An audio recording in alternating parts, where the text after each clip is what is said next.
Today on the podcast, we want to talk about this, week, but really this month and maybe this year's winners in the AI race. We have a bunch of top companies that are competing neck and neck. And the most recent news came obviously out of Apple's big event where they announced Apple Intelligence and a lot of other things. Who's the winner? Who's the loser? And what is the state of AI today? Connor, I'm kicking this over to you because I know you've been following this closely. How are you seeing things? So the first big sort of like race right here is like, Apple versus Microsoft. These are companies that have been around since obviously like the 80s, in kind of a big way. Like, what do you have, a PC or a Mac or anything like that? Like, even in our house is divided with who has what. But it's interesting, right? Because I think we're all waiting to see what Apple was doing. Microsoft with its Copilot PC was obviously going all in. They wanted to build AI in, and then right away, almost Jaden. I don't know if you saw this, but Microsoft, which is really about to launch this thing, had to backtrack because they had this recall feature, and people started to get kind of freaked out about like their screen getting screenshotted every 5 seconds or something like that. So it's the interesting thing is like, what do people want? And I think Microsoft was going all in on people want almost number one thing I hear all the time, Jaden. Can it make PowerPoints for me? My gosh, I cannot tell you how often I hear that. Can it make PowerPoints for me? But like, people want it built into Word, they want it built into Excel, all that kind of stuff. And if we're just thinking like how hardware is, now sort of like going to be the deliverance or the deliverer of all these sort of like softwares. You're going to have the PC coming out, the Copilot PC, and the new Mac coming out, which is going to have like the new Siri and all the AI built into it. And when I think about sort of like the winners and losers of this, it's really going to be like determined sort of like, where are you? Like, in other words, Microsoft has the software, they have 365, all that kind of stuff. I just feel like they really have a head start on that. I don't think any of the Apple products, which are, sort of the things that kind of come automatically on a MacBook, for example, you're not getting any AI vibes off this. I think Microsoft has such a huge head start with OpenAI, although now OpenAI is sort of like climbing into bed with Apple a little bit too, which is sort of like irritating Microsoft. So when I'm thinking about like the winners between Apple and Microsoft, I think this year Microsoft is absolutely taking it. I think they took it last year as well. But I'm seeing as 2025 the year where Apple is really starting to integrate. All of a sudden, everybody's on their AirPods talking to Siri, asking Siri questions and things like that, because Microsoft cannot compete with that kind of adoption. You know what I mean?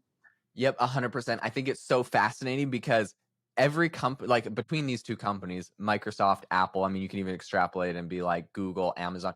They all have their like competitive edge, their Right. edge that they were able to achieve beyond just the software they produce. Um, and they're trying to work it to their advantage. Now, for the whole year and the year before, the last 2 years, I'd say Microsoft and has been leading. And it's not just like a random dart that I'm throwing at a dartboard. Like, look at the stock price. Microsoft is the most valuable company in the world, or at least publicly traded company at $3.2 trillion.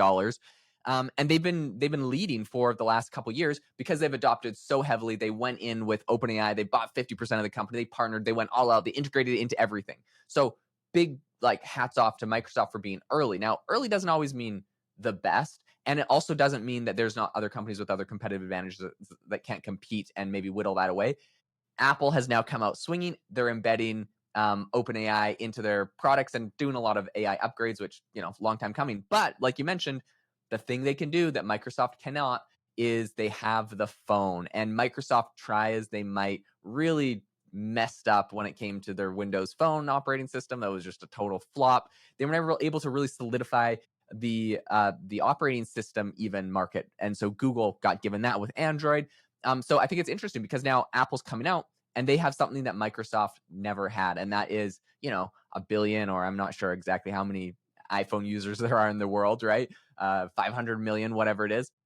People with this device in their hand every single day. They use it for every single thing. It's like their most used device. And so it's like, sure, Microsoft is crushing it in the corporate field where people are using their computers for work, but more of your life is spent like the phone is with you always, at work, at home, everywhere. And so I think this is going to be really interesting. And you've seen the markets reward Apple quite a lot for this Yeah. big announcement and everything they're doing there because they're now neck and neck, $30 billion behind Microsoft at also a 3.2 something trillion-dollar valuation, which was a big bump. They got that big bump after this big conference. So Yes. I Yeah. think it's fascinating. Everyone's playing to their advantages. I would be curious to see if Google and Android try to incorporate and do some of the same things that Apple's done with Siri into their operating system. I'm surprised they haven't announced that already.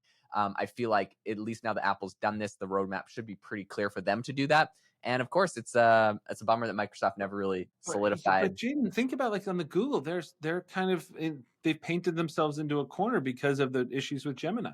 Do you know what I mean? Like sort of like Yep. now with the answers and telling people to eat rocks. And I know I'm not trying to cherry pick and dunk on Google here, but like those are real problems that they've run into to the point where people aren't really trusting AI overviews anymore. So the last thing I think Google wants to do, in the same way Apple Maps like set Apple like mistakes with Apple Maps set Apple Maps back like half a decade, right? I Yeah, mean, I don't totally. think Google wants to mess that up. And I think you kind of defined it correctly because for a long time the Mac has been a much better device than a PC. It's just sort of almost objective. Now people can prefer a PC absolutely and they use it for corporate work and all that kind of stuff. But you're right, it's two very different things. And Microsoft, even with their huge advantage with integrating OpenAI into Bing, which made it for a wildly better search experience, even than Google, only managed to capture maybe 1 or 2% of that market. I think they managed to dig in from Google had 93%, and then I think they went down to like 91% of search. But so even with that, it's just hard for Microsoft to get a toehold in there. So it feels like Microsoft should really just go all in on corporate. I mean, that market is colossal, right? I mean, everybody just uses Microsoft Office products in the same way they're Mhm. using Gmail and everything else. And then on the Apple side, you're right. It's like the consumer, right? But the thing around the adoption of it is, which is so interesting to me, is that how will people adopt and start really becoming comfortable with I don't want to say AI, but an AI enabled assistant, right? And I Mhm. just think that if people start to get used to Siri talking, and again, because now AirPods are so integrated, AirPod is the best thing, Apple iPhone is the best thing. So all of a sudden, people just start get used to talking to it, and that's where I think any gains that Microsoft had with Copilot coming up and like, oh, just type in your thing. There is It's no interface that Microsoft has that you can talk to, right? Yeah, no, it is a huge competitive advantage, and I'm excited to follow and see how it goes. Listen, if you enjoyed the podcast today, we really appreciate you tuning in. If you could leave us a review, we're on a quest for 100 reviews. We're getting so close. We really appreciate it, and we hope that you all have an amazing rest of your day.